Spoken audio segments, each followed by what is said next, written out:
Our first guest is Mark Harrison. As we were chatting before the actual interview, Mark shared his impressions of the recent CES show. I found his opinions so striking that I want to share them with you at the top of his interview. Then we'll move into security. Mark Harrison is the managing director and co-founder of the Digital Production Partnership and International Business Change Network for media companies. Hello, Mark. Welcome back. Hi there, Larry. Great to talk to you again. Mark, tonight we're going to be talking about privacy and security as we move more and more of our media and assets to the cloud. But before we switch gears, we're recording this interview on the last day of CES, which I know you've been attending on behalf of your members. That's right, I have. From a professional media point of view, what are the highlights? Well, do you know, Larry, I think what's extraordinary about this year's show is that we have witnessed an absolutely fundamental change that could revolutionize media, and yet nobody seems to have noticed. What we've seen this year is, for the first time, widely across a number of display manufacturers, the integration of truly intelligent content search by voice. Now, most of these are integrations with Google Assistant. And as you probably know, Google Assistant is quite good at contextual search. You can have a bit of a chat with you about things, and it can go beyond just instructions to switch things on and off.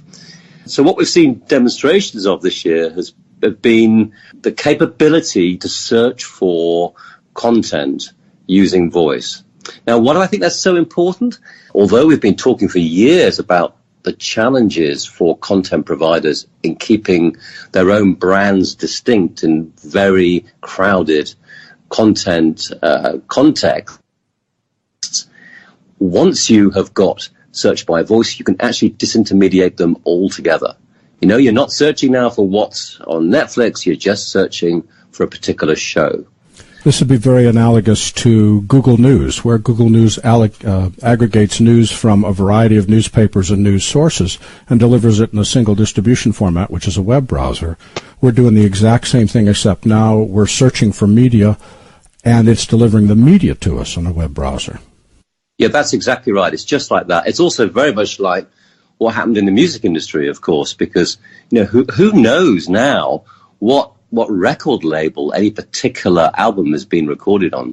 Nobody does. You just search for the title of a particular piece of music, or you search for the artist.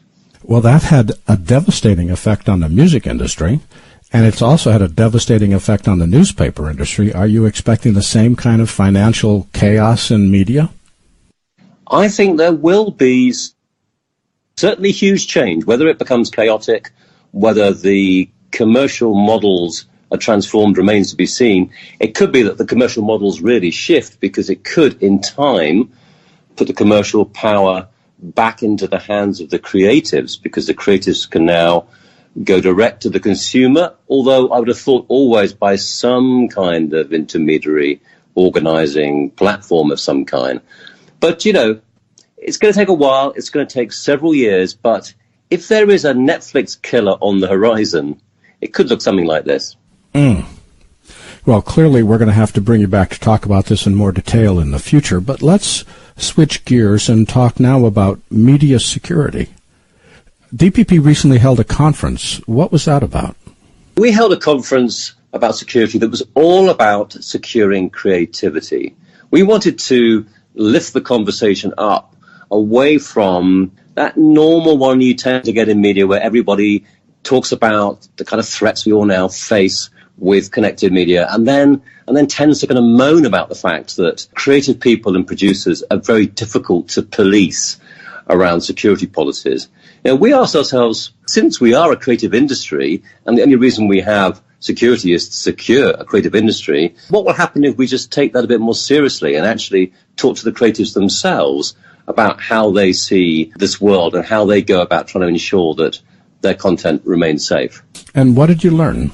Well, what we learned was that there's actually now a shift happening amongst those who are, I guess, more far-sighted about how to introduce security policies that will actually work in a creative environment.